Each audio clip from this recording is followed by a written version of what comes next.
guys, magandang araw.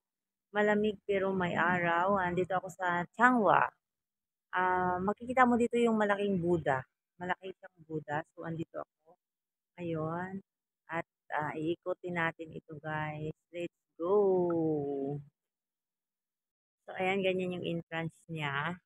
Yan, makikita mo sa gilid-gilid dyan. Maraming bantay. Marami siyang bantay. So, malaki yata itong lugar na to. So, ikutin natin guys. Let's go guys. May kanya-kanyang mga historical bawat ganyan. May mga kanya-kanyang historical. Anyway, hindi naman natin maintindihan yan. At siguro sa gabi maganda dito kasi ayan may mga lights. But hindi kami nagpunta kagabi. Today kami nagpunta. May mga nagtitinda din. Naamoy ko yung amoy ng inihaw na pusit. Inihaw na pusit. Ang bango. So, ito may pahingahan din siya. May mga upuan. Yan, may mga nakaupo. At parang ito yung tawag dito, rest area. At makikita mo dito yung mga dragon. Walang tubig ang dragon. Wala silang nilagay na water.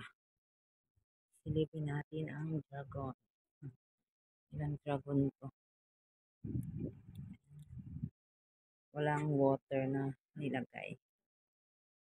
So, marami tayong step-step ngayon.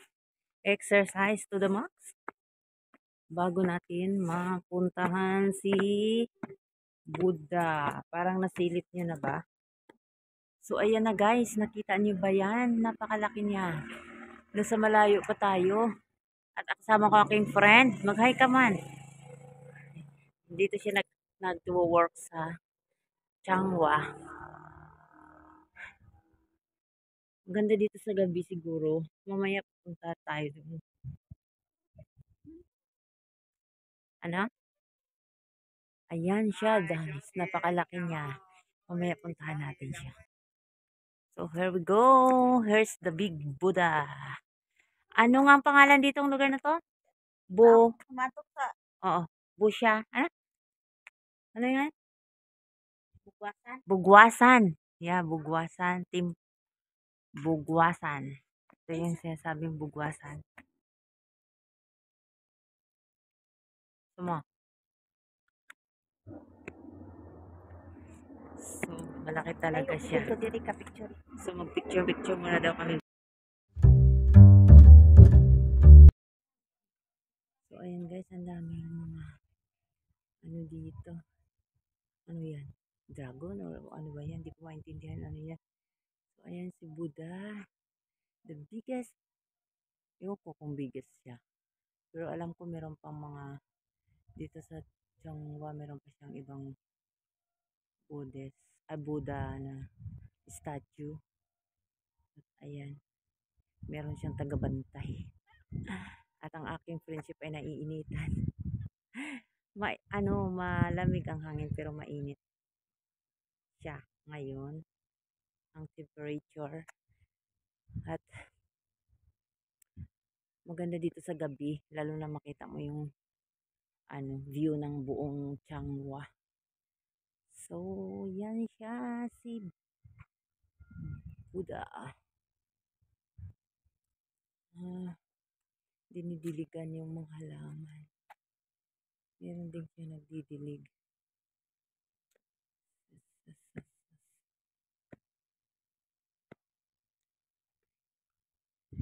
Basahin natin to.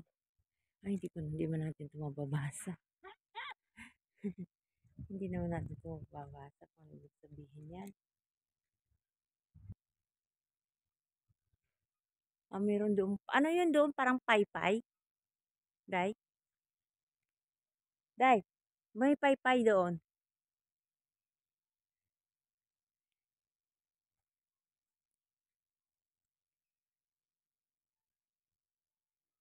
So, ayan. Pwede palang pumasok dito sa loob. Nakikita ako mayroong nagsisindi sa loob ng Buddha. Ito yung Buddha. Sa ilalim niya. Ayan o. Nagsisindi ng mga Candila. Pwede din pala yata umakyat. Ayun, oh. Okay. Parang 5-5.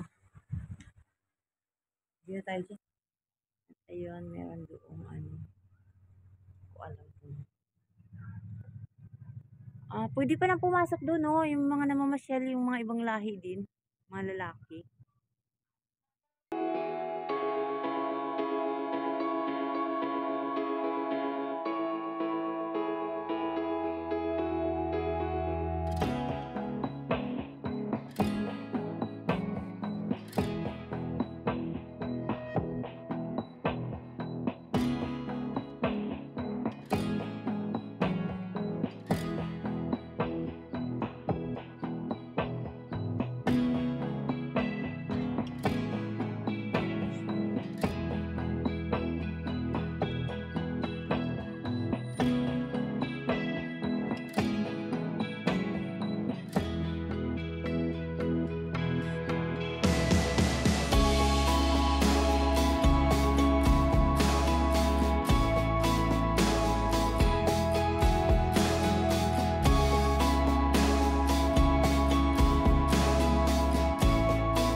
Mamasa ako sa inyo.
That's it for today. Thank you for watching. Bye-bye.